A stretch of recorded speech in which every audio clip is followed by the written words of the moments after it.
Janvier sera tendu. Jean-Michel Blanquer ne croyait pas si bien dire. Le mouvement de grève dans les écoles s'annonce en effet massif. La moitié des établissements devraient rester fermés demain. 75% du personnel pourrait débrayer. Mobilisation à l'appel de 11 organisations syndicales, exaspérées par les multiples changements de protocole.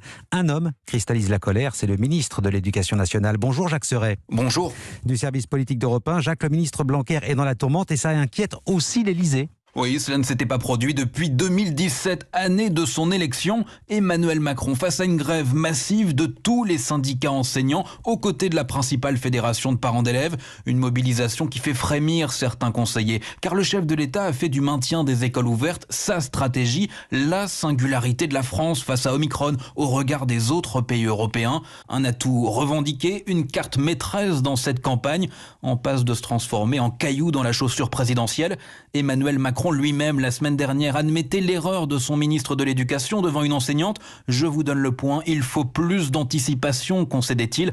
Un brin agacé par la publication du protocole par voie de presse la veille de la rentrée.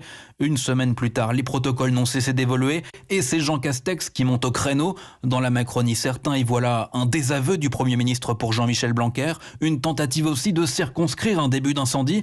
L'exécutif sait le potentiel ultra inflammable d'une mobilisation d'enseignants à 3 mois de la présidentielle.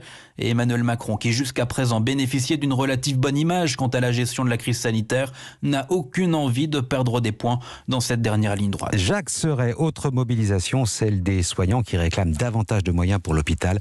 Plusieurs manifestations et défilés ont eu lieu un peu partout en France hier, notamment à Paris.